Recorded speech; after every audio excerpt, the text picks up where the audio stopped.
نبی پاک علیہ السلام کی تبلیغ کے 3 دور ہیں۔ ایک تو حضور نے اپنے قول سے تبلیغ فرمائی ہے، وہ 40 سال کی عمر سے محبوب نے اعلان فرمایا اور تبلیغ کی، اور ایک نبی پاک صلی اللہ تعالیٰ علیہ وسلم بالواسطہ حضور کی تبلیغ ہے جو آج تک جاری ہے۔ امت کے علماء، مشائخ، مبلغین حضور کے دین کو آگے پھیلا رہے ہیں، تو دراصل یہ بھی تبلیغ رسول پاک علیہ السلام کی تبلیغ۔ اور ایک حضور کی تبلیغ کا دور ہے، حضور کی پیدائش سے لے کر ولادت مبارکہ سے لے کر حضور علیہ السلام کے اعلان نبوت تک۔ اس دوران نبی پاک نے جو تبلیغ فرمائی ہے وہ اپنے کردار سے فرمائی ہے۔ عرب کا وہ معاشرہ جو بڑا میلا کچیلا گدلا ہو چکا تھا، جس کے اندر سراسر مادہ پرستی کا زور تھا، جس کے اندر لوگ انسانوں کی خرید و فروخت کرتے تھے، جس کے اندر بیٹیوں کو زندہ دفن کر دیتے تھے، جس کے اندر جو آدمی جتنا زیادہ مضبوط ہوتا تھا اتنا زیادہ لٹیرا بن جاتا تھا، اس معاشرے کے اندر رسول کریم علیہ السلام نے 40 سال گزارے، اور اس طرح گزارے کہ جو بیگانے بھی تھے وہ بھی کہا کرتے تھے یہ صادق ہے، یہ امین ہے۔ اور جب حضور نے اعلان نبوت کیا تو فرمایا، یہ قرآن مجید کے لفظ ہے، فرمایا فَقَدْ لَبِثْتُ فِيكُمْ عُمَرًا مِّن قَبْلِهِ أَفَلَا تَعْقِلُونَ،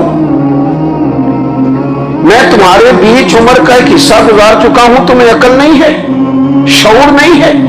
نبی کریم علیہ السلام نے اپنے کردار کو، اپنے عمل کو اپنی نبوت کی دلیل کے طور پر بیان فرمایا۔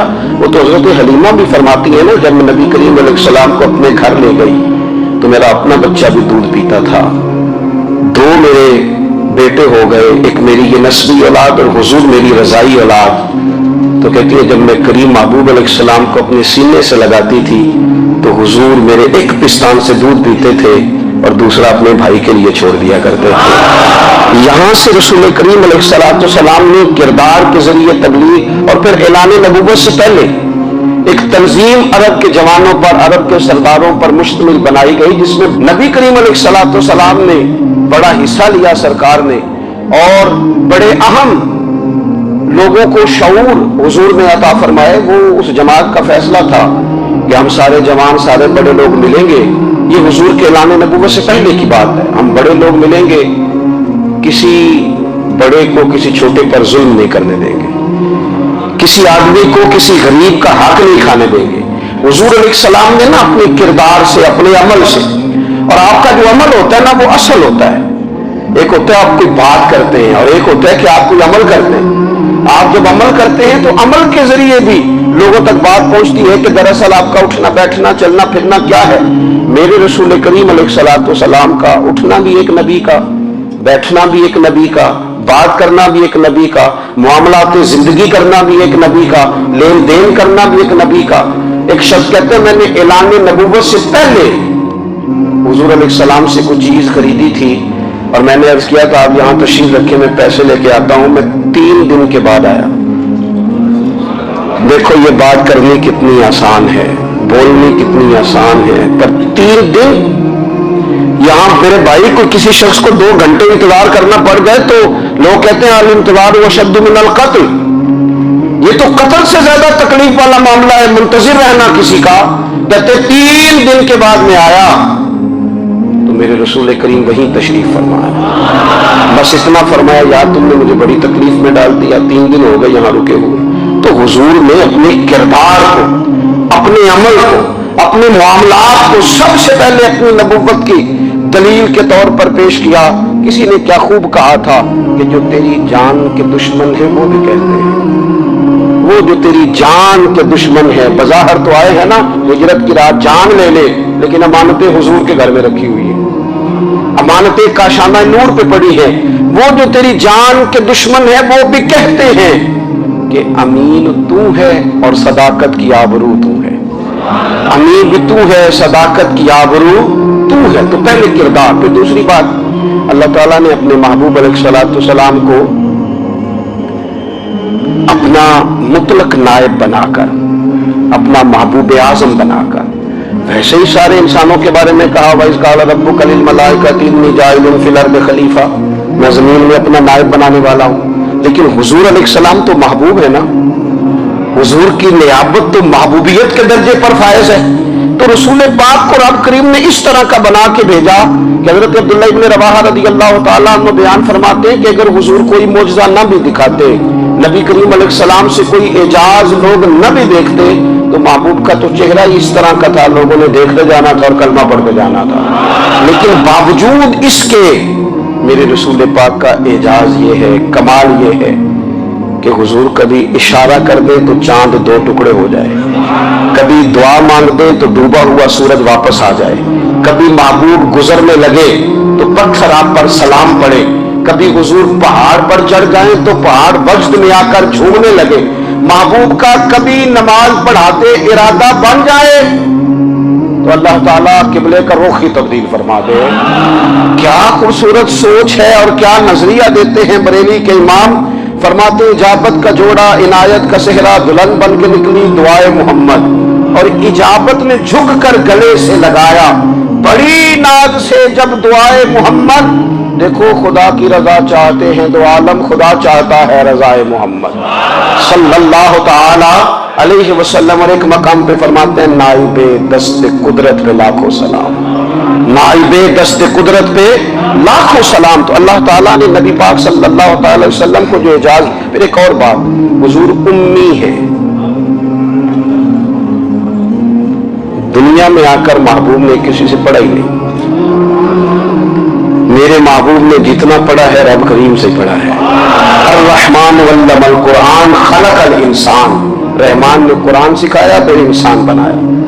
اللہ تبارک و تعالیٰ کی بارگاہ کرم سے حضور نے لیا، رسول کریم امی ہیں، یہ بھی حضور کی نبوت پر ایک بڑی دلیل۔ دیکھو ایک ہوتا ہے کوئی آدمی بچپن سے کسی چیز سے شغف رکھے اور جب اس کی عمر بڑی ہو جائے تو کہتے ہیں اس کا تجربہ بڑا ہو گیا ہے، یہ پہلے کچھ شعر کہتا تھا، کوئی ادبی جملہ کہتا تھا، تو اب اس کی یہ کام کرتے کرتے عمر بڑی ہو گئی ہے تو رسوخ حاصل ہو گیا۔ 40 سال کی عمر مبارک تک نبی کریم نے ایک شعر بھی نہیں کہا۔ حضور علیہ السلام نے کبھی کوئی ایسی بات، ویسے تو حضور کی ہر بات حکمت والی، لیکن جس کو عرب کے لوگ اپنے لہجے میں شاعری یا اپنے لہجے میں ادب کہتے تھے، وہ حضور نے بیان نہیں فرمایا۔ لیکن جب 40 سال کی عمر میں اعلان نبوت کیا تو پھر بڑے بڑے فصیح و بلیغ، بڑے بڑے سیانے، طفیل بن عمرو کہتے ہیں کہ اس شخص کو بھی میں نے دیکھا جسے بڑا ناز تھا اپنی فصاحت اور بلاغت پر، اور جب وہ حضور کے پاس آیا اور اس نے آ کے کچھ باتیں کی تو محبوب خاموشی سے سنتے رہے، اور جب وہ چپ کر گیا تو میرے کریم نے صرف سورہ فاتحہ پڑھی۔ کبھی اٹھتا تھا، کبھی بیٹھتا تھا، کبھی غور کرتا تھا، کبھی دائیں جاتا تھا، کبھی بائیں جاتا تھا، پھر کہنے لگا بتاؤ نا کلام کس کا ہے؟ فرمایا اس رب کا، اس رب کا، اس رب کا جس کا میں رسول بن کے آیا ہوں۔ نبی کریم صلی اللہ تعالی علیہ وسلم امی ہیں، لیکن حضور نے کائنات کے رازوں سے پردے ہٹا دیے، نبی کریم نے جینے کے سلیقے بتا دیے، حضور نے ہر شخص کو اس کے مقصد حیات سے آگاہ کر دیا۔ نبی کریم علیہ السلام نے وہ فلسفہ حیات بیان کیا کہ لوگوں کو صرف جینے میں مزہ نہیں آیا، مرنے میں بھی مزہ آنے لگا۔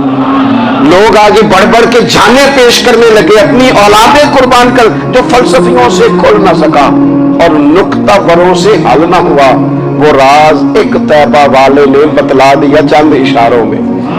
محبوب کریم امی ہیں، لیکن حضور نے اس طرح دنیا کو سکھایا، اس طرح دنیا کو پڑھایا، اس طرح حضور نے علم کے چراغ اور دیپ روشن کیے کہ قیامت تک جسے روشنی ملے گی نا، اسے صرف دروازہ مصطفیٰ سے ملے گی، اسے رسول کریم علیہ السلام کے در دولت سے ملے۔ کچھ لوگوں نے کہا کہ اپنے پاس سے آیات بنا کے لاتے ہیں، اپنے گھر میں بیٹھ کے دعوے کر لینا تو کوئی مشکل کام نہیں نہ ہوتا، سارے لوگ ہی کر لیتے ہیں، بلکہ وہ ہمارے بزرگ کہا کرتے تھے خیالی پلاؤ پکائیے تے گھیو کدے بھی کٹ نہ پائیے، تو کون سا پیسوں کا ڈالنا ہے، زیادہ ڈالیں آپ اور زیادہ ڈالیں۔ بہت سارے لوگ ہیں آج بھی، کچھ لبرل ہیں بیچارے، کچھ دین بیزار طبقہ ہے، وہ کہتے ہیں جناب ہمیں تو جدید باتیں بتائیں، ہمیں تو نئے اسلوب کے مطابق لے کے چلیں، ہمیں تو او بھائی سن، میرے نبی پاک علیہ السلام نے فرمایا میرا قرآن کبھی پرانا نہیں ہوگا،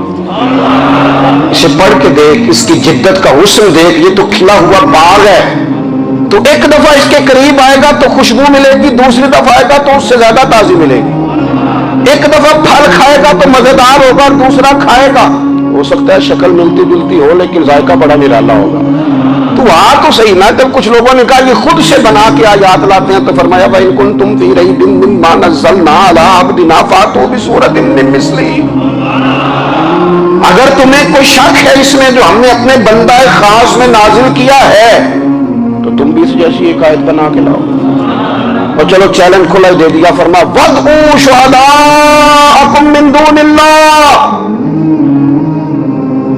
اللہ اور اللہ والوں کو چھوڑ دو، تفسیری ترجمہ عرض کر رہا ہوں، یعنی صحابہ کو چھوڑ دو، حضور کے ماننے والوں کو چھوڑ دو، باقی ساری دنیا کے کافر اکٹھے ہو جاؤ، ایک آیت بس قرآن جیسی لے کے آؤ، ایک آیت لے کے آؤ، ان کنتم صادقین، اگر تم سچے ہو۔ جوانوں سنو، کہا ایک آیت، اور یہ چیلنج آج تک قرآن مجید کا موجود ہے، آج تک وَإِن كُنتُمْ فِي رَيْبٍ مِّمَّا نَزَّلْنَا عَلَىٰ عَبْدِنَا فَأْتُوا بِسُورَةٍ مِّن مِّثْلِهِ، تم قرآن کے مقابلے کی ایک سورت لے کے آؤ اور سارے حمایتی اکٹھے کر لو اپنے، ان کنتم صادقین، اگر تم سچے ہو۔ جواب تو ادھر سے آنا تھا نا، لیکن کائنات کے رب نے جواب بھی خود دیا، فرمایا فَإِن لَّمْ تَفْعَلُوا وَلَن تَفْعَلُوا، اگر تم نہ لا سکے، اور فرمایا تم لا سکتے بھی نہیں، اگر تم نہ لا سکے اور تم لا سکتے بھی، نہ خنجر اٹھے گا نہ تلوار تم سے، یہ بازو میرے آزمائے ہوئے ہیں۔ وَلَن تَفْعَلُوا، تم لا بھی نہیں سکتے، فَاتَّقُوا النَّارَ الَّتِي وَقُودُهَا النَّاسُ وَالْحِجَارَةُ، پھر اس آگ سے ڈر جاؤ جس کا ایندھن آدمی اور پتھر ہے۔ اُعِدَّتْ لِلْكَافِرِينَ، بنائی کافروں کے لیے، بنائی مومنوں کے لیے تو رب نے جنت بنائی ہے۔ اُعِدَّتْ لِلْكَافِرِينَ، یہ دوزخ اللہ نے کن کے لیے بنائی ہے؟ اُعِدَّتْ لِلْكَافِرِينَ کہتے ہیں کافر کے لیے بنایا۔ تو اللہ تبارک و تعالیٰ نے میرے رسول پاک صلی اللہ تعالیٰ علیہ وسلم کو وہ کتاب عطا فرمائی، اور پھر حضور کی فصاحت و بلاغت، معرفت۔ دیکھو، ایک ہوتا ہے گھنٹوں باتیں کرنا، ایک ہوتا ہے کئی والیم پر مشتمل، کئی جلدوں پر مشتمل کتب کا لکھنا، اور ایک ہوتا ہے کسی بندے کا ایک بات کرنا اور سامنے والے کی طبیعت کو اتنا جگا دینا کہ اگلی بات فوراً ہی اس کی سمجھ میں آ جائے۔ اور حضور نہ کسی کی انا کو نہیں جگاتے تھے۔ ہم بعض اوقات کسی سے خطاب کرتے ہیں، بات کرتے ہیں تو سامنے والے کی انا کو جگا دیتے ہیں، ٹھیس پہنچاتے ہیں، وہ کہتا ہے چل پھر تگڑا ہو جا میں بھی آیا۔ حضور انا نہیں جگاتے تھے، میرے نبی پاک ضمیر جگاتے تھے تاکہ وہ شخص فیض حاصل کر سکے، اسے کچھ ملے۔ نبی کریم کا جو انداز تکلم ہے وہ اس طرح کا ہوتا تھا کہ انسان خود بخود کھل اٹھتا تھا کہ مطلب یہ بات ہونے کیا لگی ہے، مطلب حضور کیا فرمانے لگے۔ نبی کریم صلی اللہ تعالی علیہ وسلم ایک دن محبوب کریم نے صحابہ کے پیچھے حضور کی فصاحت و بلاغت دیکھے، فرمایا محبوب نے کتنا نادان ہے وہ شخص جو اپنے ماں باپ کو گالی دے۔ کھلی ہو گئی لوگوں کی آنکھیں، کان کھڑے ہو گئے کہ یا رسول اللہ کون ایسا بدبخت ہے جو ماں باپ کو گالی دے گا۔ اب جب سوالات ذہنی سطح پر پوری طور پر ابھر گئے نا، تو اب رسول کریم نے بات سمجھائی، یہ ہے فصاحت و بلاغت، تیرے آگے ہیں یوں دبے لجے۔ فصحاء عرب کے بڑے بڑے، کوئی جان منہ میں زبان نہیں بلکہ جسم میں جان نہیں۔ یا رسول اللہ کون ایسا نالائق ہے جو ماں باپ کو گالی دے۔ اب جب ذہنی سطح یہاں تک ابھر آئی تو اب حضور نے سمجھایا، اور میں جب تم کسی کے ماں باپ کو گالی دو گے نا تو وہ بھی تو جواب میں تمہارے ماں باپ کو دے گا، تو فی نفس ہی یہ تم نے خود ظلم کیا ہے اپنے ماں باپ پر۔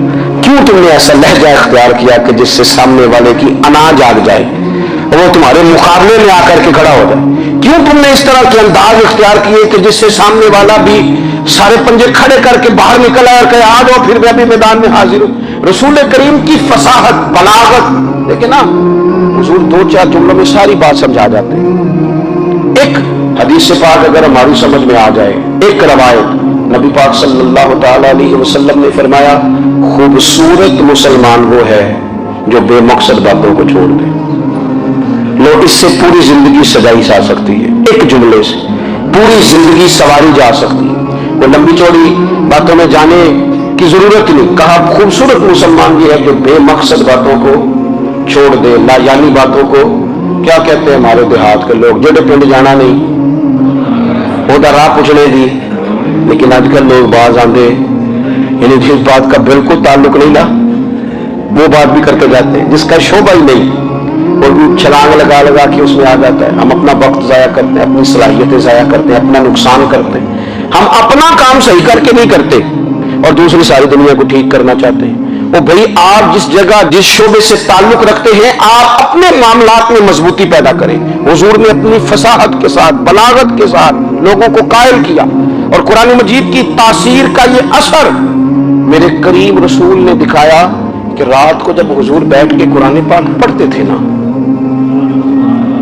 جب یاسین والے نبی خود یاسین کی تلاوت کریں، جب طٰہٰ والے محبوب خود طٰہٰ کی تلاوت کریں، غور کرو نا، جب مدثر والے محبوب خود ان جملوں کو ادا کریں، یعنی جن کے بارے میں آیت آئی ہے جب وہی یہ آیت پڑھیں کہ انا اعطیناک الکوثر، یعنی جن کا ذکر ہو رہا ہے جب وہ یہ بات کریں کہ یا ایھا النبی انا ارسلناک شاہدا ومبشرا ونذیرا لتؤمنوا باللہ ورسولہ وتعزروہ وتوقروہ وتسبحوہ بکرۃ واصیلا، جن کے بارے میں آیت آئی ہے جب وہ یہ کہہ رہے ہوں کہ ورفعنا لک ذکرک، جب وہ کہہ رہے ہوں والضحیٰ واللیل اذا سجی، ذرا اس کیفیت کو دیکھیں جب محبوب خود پڑھ رہے ہوں، اور جو حضور پر آئی ہے اس کا ذائقہ، اس کا لطف، اس کا انداز بھلا کیا ہوگا۔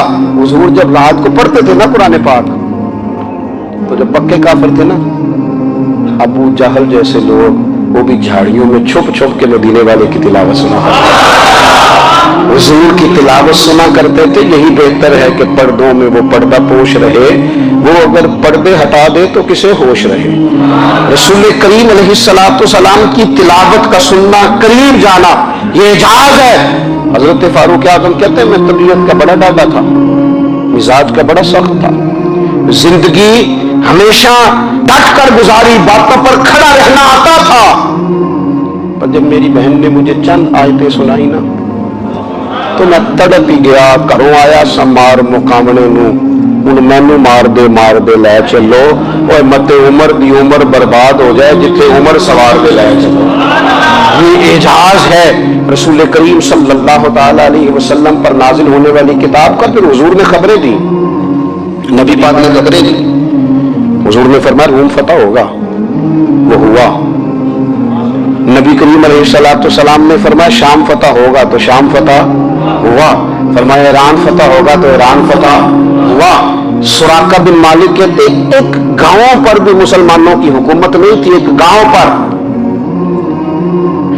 حضور مکہ مکرمہ سے نکل رہے تھے، مدینہ طیبہ تشریف لے جا رہے تھے، ابھی راستے میں تھے، میں 100 سرخ اونٹوں کے لالچ میں معاذ اللہ حضور کو گرفتار کرنے پہنچ گیا۔ محبوب نے حکم دیا، حضور کا معجزہ میں نے آنکھوں سے دیکھا، میرا گھوڑا زمین میں دھستا چلا گیا، میں نے معافی مانگی، حضور نے معاف کر دیا۔ میں نے سمجھا اچانک ہو گیا ہے، یہ منوانا بھی بڑا مشکل کام ہے۔ شجر و حجر پہچان گئے، انسان کی نظروں میں شاکی رہا۔ یہ کچھ ایسے لوگ ہیں جن کو منوانا توبہ توبہ، ماننے کو تیار نہیں، دیکھ دیکھ کے بھی ماننے کو تیار ہے نہیں، ماننے کو تیار ہی نہیں۔ کہتے ہیں کہ میں نے پھر چاہا آگے بڑھنا تو پھر زمین کے اندر میرے گھوڑے کے پیر دھنسنے لگے، پھر معافی مانگی۔ کریم تیرے معاف کرنے کی ادا پہ بھی قربان جائیں۔ یہ نہیں فرمایا کہ تو بار بار یوں ہی کرتا ہے، فرمایا معافی مانگتا ہے، جا میں نے معاف کیا۔ کہتے ہیں 3 دفعہ میں آگے بڑھا، 3 دفعہ حضور نے معاف کیا تو مسکرا کے فرمانے لگے تو یہاں مجھے گرفتار کرنے آیا ہے، وہ کیسر روم کا علاقہ فتح ہوگا۔ وہ کنگن جو پہنتا ہے نا ہاتھوں میں، بادشاہ کے کنگن معروف ہیں، وہ تیرے ہاتھوں میں آئیں گے۔ اللہ کرے آپ سمجھیں، یہ جو لوگ ڈری ڈری سہمی اور ہمارے بچے مایوسی کی معاذ اللہ باتیں کرتے ہیں، وہ دیکھیں حضور کس طرح کی گفتگو فرماتے ہیں۔ ابھی ایک گاؤں پر بھی اسلام کی حکومت نہیں، لیکن حضور کا خبر دینے کا انداز، کریم فرمانے لگے وہ کیسر روم کے جو کنگن ہوں گے وہ تیرے ہاتھوں میں آئیں گے۔ جناب سراقہ بن مالک فرماتے ہیں کہ میں مسلمان ہو گیا، حضور کا وصال ہو گیا، کنگن نہیں آئے۔ حضرت ابوبکر صدیق کا وصال ظاہری ہو گیا، کنگن نہیں آئے۔ جناب عمر کا دور آ گیا، سراقہ بوڑھے ہو گئے۔ کوئی بندہ پوچھتا نا کہ اب تو عمر ڈھل گئی ہے، زندگی کا پتہ نہیں، کہنے لگے نہیں میں نہیں جاتا، جب تک کنگن نہیں آتے اسرائیل کو نہیں آئیں گے، کیونکہ ساڈے نبی دی زبان ساڈے واسطے قرآن، جو دن کو کہہ دیا دن ہے تو دن نکل آیا، جو شب کو کہہ دیا شب ہے تو رات ہو کے رہی، اور خدا نے ان کی زبان کو وہ اختیار دیا جو نکلی منہ سے ان کے وہ بات ہو کے رہی۔ اور فاضل بریلوی کا تو انداز ہی پھر انوکھا ہے نا، وہ تو کہتے ہیں وہ زبان جس کو سب کن کی کنجی کہے، جس کو سب کن کی کنجی کہے، اس کی نافذ حکومت پہ لاکھوں سلام۔ کہنے لگے نہیں آتے حضرت اسرائیل، فکر نہ کرو، بوڑھے ہو گئے تھے، نکلنا گھر سے بند کر دیا تھا، حضرت عمر کا دور تھا، کنگن آ گئے۔ حضرت فاروق اعظم نے ان کے پوتوں سے، نواسوں سے، بچوں سے کہا جاؤ بلا کے لاؤ، کہا دادا جان بوڑھے ہیں، پھر میں تم کان میں کہہ دینا کنگن آ گئے، پھر تم دیکھنا تو صحیح۔ پر حضرت سراقہ آئے، حضور نے جو خبریں دی، نبی پاک علیہ الصلوۃ والسلام نے جو گزشتہ قوموں کے احوال بیان کیے، اور پھر میرے نبی پاک علیہ الصلوۃ والسلام نا دنیا میں عزتیں دینے آئے، عزتیں۔ یہ مزاج ہمیں کم کرنا چاہیے، یہ جو ہم ساری زندگی اس کام میں لگا دیتے نا، کسی کو نیچا کیسے دکھانا ہے، یہ انداز حضور نے نہیں ہمیں دیا۔ اب دیکھو حضور تشریف لائے تو ہمیں پتہ چلا کہ حضرت یوسف جیسا سونا کوئی نہیں، حضور تشریف لائے تو ہمیں پتہ چلا کہ حضرت داؤد جیسی خوبصورت آواز کسی کی نہیں، حضور تشریف لائے تو ہمیں پتہ چلا کہ جناب عیسیٰ علیہ السلام کا فقر اختیاری کس طرح کا تھا، محبوب تشریف لائے تو ہمیں پتہ چلا کہ حضرت موسیٰ کا جلال کس طرح کا تھا۔ یہ تو حضور آئے تو نبی پاک علیہ السلام نے اس کی بھی عظمت بیان کی، اس کی بھی شان بیان کی، حضور نے بتایا کہ ابو بکر صدیق کی شان کیا ہے، فاروق اعظم کا مرتبہ کیا ہے، عثمان غنی کی حیا کیا ہے، مولا علی کی شجاعت کیا ہے، اہل بیت نبوت کی عظمت کیا ہے۔ حضور آئے عزتیں دینے، ماں کو عزت دی مدینے والے رسول، کہا جس کا باپ راضی ہو گیا اس کا رب راضی ہو گیا۔ فرمایا جو 2 بیٹیاں 3 بیٹیاں 4 بیٹی بہنیں یا ایک بیٹی یا بہن بیاہ کے آ گیا نا، اس طرح میری 2 انگلیاں جڑی ہوئی ہیں، میرے ساتھ جڑ کے جنت میں جائے گا۔ رسول کریم صلی اللہ تعالی وسلم نے عزت دی، عزت دی۔ حضور عزتیں دینے، کوئی اعزاز نہیں، ان پڑھ بندہ ہے، سادہ ہے، غریب ہے، مزدوری کرتا ہے، ہاتھوں پہ چھالے، یا رسول اللہ اس کا بھی کوئی اعزاز ہے؟ قربان جائیں، میرے کریم نے عزت دی، فرمایا محنت کر کے روزی کمانے والا تو اللہ کا دوست ہے، یہ اینٹیں اٹھانے والا، یہ مشقتیں کرنے والا، یہ صبح دیہڑی پہ جانے والا، یہ بیچارہ جو اچار سے روٹی کھاتا ہے، تو نے ہر شخص کی قسمت میں یہ عزت لکھی اور آخری خطبے کی صورت میں وصیت لکھی۔ رسول کریم نے ہر بندے کو اعزاز دیا، عظمتیں دی، حضور عزتیں دینے آئے، نبی پاک علیہ السلام نے اعزازات دیے، حضور نے نوازا۔ یہ ساری چیزیں میرے رسول پاک کی تشریف، اور پھر یہ جو حضور کے صحابہ اور اہل بیت ہے نا، یہ بھی میرے نبی پاک کی نبوت کی دلیل ہے۔ اتنی جلدی انقلاب آیا نہیں کرتے، وہ کل تک جو رہزن تھے حضور نے راہبر بنا دیے، وہ لوگ جو کل تک ایک دوسرے کے گلے کاٹ کے کھاتے تھے، ایک دوسرے کو مارتے تھے، تکلیف پہنچاتے تھے، برادری ازم پہ لڑتے تھے، حضور نے بھائی بھائی بنا دیے۔ ایک پلیٹ میں کھانا کھانے لگے، سیدنا بلال حبشی، صہیب رومی، سلمان فارسی، حضور نے یوں کر کے ملا دیا۔ نبی کریم علیہ السلام نے تقسیمیں ختم کر دی دنیا، حضور کے صحابہ نے اپنا کردار اس طرح کا دکھایا، اتنا بلند کیا، اور صحابہ کرام علیہم رضوان اس کو دیکھ کر اتنی بلندیوں پہ گئے کہ گواہیاں اللہ کا قرآن دیتا ہے۔ فرمایا محمد رسول اللہ والذین معہ اشداء علی الکفار رحماء بینہم تراہم رکعا سجدا یبتغون فضلا من اللہ ورضوانا۔ فرمایا یہ جو میرے محبوب کے ساتھ والے ہیں کافروں پر سخت ہیں، آپس میں نرم دل ہیں، تم جب بھی انہیں دیکھو گے سجدے کرتے دیکھو گے، رکوع کرتے دیکھو گے، تم انہیں دیکھو گے اللہ کی رضا کے متلاشی ہیں۔ انہیں ساری مادہ پرستی سے نکال کر محبوب نے رب کی رضا کے رستے پہ ڈال دیا۔ میرے نبی کریم سید عالم صلی اللہ تعالی علیہ وسلم کی نبوت کے دلائل کے طور پر یہ ساری چیزیں آئیں۔ بس میں بات سمیٹنے لگا ہوں، حضور کا جو اخلاق ہے نا، وہ بھی نبی کریم علیہ الصلوۃ والسلام کی نبوت کی بہت بڑی دلیل ہے۔ وَإِنَّكَ لَعَلَىٰ خُلُقٍ عَظِيمٍ، محبوب ہم نے آپ کو نا خلق عظیم کا مالک بنایا ہے۔ کچھ لوگ سمجھتے ہیں صرف آپ کا بولنے کا انداز ٹھیک ہو تو آپ با اخلاق ہیں، نہیں بھائی، بولنے کا انداز ٹھیک ہونا با اخلاق نہیں، سچ بولنا اخلاق کی علامت ہے۔ آپ کا حق بات کرنا اخلاق ہے، آپ کا صحیح گواہی دینا اخلاق ہے، آپ کا اللہ تعالیٰ کی طرف سے آزمائش آنے پر صبر کا مظاہرہ کرنا اونچا اخلاق ہے۔ رب نعمت دے تو آپ کا وجود ڈھلتا جائے شکر میں، یہ اخلاق ہے۔ رب کریم اگر آپ کو کسی وقت کسی آزمائش میں اپنی حکمت سے ڈالتا ہے تو عزت نفس کو برقرار رکھنا، خودداری کو برقرار رکھنا، یہ اخلاق۔ نبی پاک نے اعلیٰ ترین اخلاق کی بات بتائی، اعلیٰ ترین۔ حضور نے لوگوں سے بیعت لیتے وقت کہا تھا میرے ہاتھ پر بیعت کرو، چوری نہیں کرو۔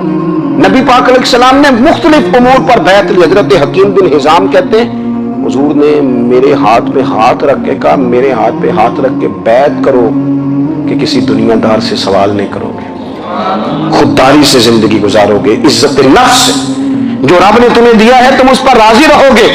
لوگوں کی جیبوں کو ٹٹولنا، دوسروں کی دولتوں پہ راج کرنا، دوسروں کے مال پر نگاہیں ڈالنا اللہ کے حبیب نے پسند نہیں فرمایا۔ میں بیعت کرو کہ تم کبھی کسی سے سوال نہیں کرو گے، حد ہو گئی۔ نبھانے والوں نے پھر اس عہد کو نبھایا اور کمال کر دی۔ حضرت حکیم بن حزام گھوڑے پہ بیٹھے تھے، ہاتھ میں درہ تھا، وہ زمین پہ گر گیا، قریب غلام کھڑا تھا۔ حضرت حکیم بن حزام خود گھوڑے سے اترے، درہ اٹھایا، دوبارہ گھوڑے پہ بیٹھے۔ غلام عرض کرنے لگا حضور مجھے بتا دیتے میں اٹھا کر دے دیتا۔ آنکھیں چمک اٹھی، فرمانے لگے کیسے بتا دیتا؟ اپنے رسول سے وعدہ کیا ہے کبھی کسی سے سوال نہیں کروں گا، کبھی سوال نہیں کروں گا۔ اللہ کے محبوب نے ہمیں اعلیٰ اخلاقی قدروں کی بات ہمیں سکھائی ہے۔ ہم دیکھتے ہیں کہ بڑی جلدی 2 4 5 لوگوں کے غصہ دلانے پر ہم ساری اخلاقی حدوں کو کراس کر جاتے ہیں۔ دوستو ہمارا ایک ویژن ہونا چاہیے، ہمارے ذاتی رویے بڑے معتبر ہونے چاہیے، لین دین کے معاملات کے اندر مسلمانوں کو بڑا صاف ستھرا ہونا چاہیے۔ ہمیں اپنی معاشی زندگی میں روزمرہ کے معاملات میں ہماری توجہات کا مرکز صرف اللہ رسول کی ذات ہونی چاہیے۔ رب کریم نے اپنی حکمت سے کسی کو کتنا دیا ہے یہ اس کی حکمت کے تقاضے ہیں۔ ہمیں اس نے جس رنگ میں جس حال میں رکھا ہے ہمیں اپنے رب کی رضا پر بہت زیادہ مطمئن ہونا چاہیے۔ اچھا پھر ایک اور بات، جن چیزوں کو ہم نے دکھ بنایا ہے نا یہ تو وہاں دکھ تھا ہی نہیں۔ مہینہ چولہا نہیں جلا، لیکن کسی جگہ اظہار غربت ہے، حضور کی اولاد پاک کا یا صحاب کا یا ازواج کا۔ مہینہ چولہا نہیں جلا، لیکن یہ اخلاق عالیہ کا حسن دیکھو، اپنے گھر مہینہ چولہا نہیں جلا، جو مانگنے آیا اسے جھولی بھر کے عطا فرمایا، کوئی دروازے سے خالی نہیں گیا۔ عزیز بھائی اگر زندگی میں اخلاقی قدریں ہم اپنا لیں اور ہم تھوڑا تھوڑا کر کے اپنے آپ کو تبدیل کریں، ساری زندگی توجہ رہی کہ فلاں کیا کر رہا ہے فلاں کیا کر رہا ہے، تھوڑا سا گردن کو جھکا کے اپنے اوپر توجہ ڈالیں، اپنے آپ کو وقت دیں۔ حضور کے اخلاق عالیہ کی روشنی میں، تعلیمات حسنہ کی روشنی میں ہم اپنے کردار و عمل پر تھوڑی توجہ دیں۔ اس وقت بہت بڑی تعداد میں امت مسلمہ ہے، اور ایسا نہیں ہے کہ دولت نہیں ہے، دولت سے بھی سرشار ہے۔ ہمارے یہاں بڑے بڑے انجینئر ہیں، بڑے بڑے ڈاکٹر ہیں، لیکچرار ہیں، ہمارے پاس بڑے بڑے ہاسپٹل ہیں، بڑا کچھ ہے، لیکن کردار و عمل کے بادشاہ، اپنی زندگی تقوی کی روشنی میں گزارنے والے ان لوگوں کی تعداد کم ہے۔ اگر کوئی آج بھی سارے کام نیک کرے لیکن جائیداد میں سے بیٹی کا حق رکھ جائے تو پھر اس نے کیا میلاد منایا؟ اگر آج بھی جو 2 4 لوگ بیچارے اس کے زیر دست ہیں، ملازمین ہیں، ان کے ساتھ اس کا رویہ انتہائی سخت ہو تو اس نے کیا میلاد منایا؟ اگر آج بھی وہ برادریزم کی بنیاد پر دوستیاں کرے اور چھوٹے بڑے کی وہ تقسیم رکھے جسے حضور نے فرمایا کہ قبیلے تو تعارف کے لیے، ورنہ کسی عربی کو اجمی پر، گورے کو کالے پر کوئی فضیلت نہیں۔ اگر کوئی آج بھی اس برادریزم کا قائل ہے پھر اس نے کیا میلاد منایا؟ اگر کوئی شخص آج بھی اپنے آپ کو مادہ پرستی میں پوری طرح دھکیل چکا ہے اور رضا الہی کا مسافر نہیں بنا تو اس نے کیا میلاد منایا؟ اپنی طبیعتوں میں روحانی تبدیلی اور وہ خاص افکار جو حضور اپنے غلاموں میں پیدا فرماتے ان افکار کو پیدا کرنا، سوچوں کو بدلنا، سوچوں کو، نظریات کو بدلنا، اپنے روزمرہ کے معاملات کا جائزہ لینا کہ ہم کس طرح آگے بڑھ سکتے ہیں اور کس طرح ہم ایک بہترین امتی اور ایک بہترین مسلمان بن سکتے ہیں، اس پر توجہ دینا یہ میلاد ہمیں سبق دیتا ہے۔ اللہ تعالیٰ مجھے اور آپ کو عمل کی توفیق عطا فرمائے۔ آخر دعوانا ان الحمدللہ۔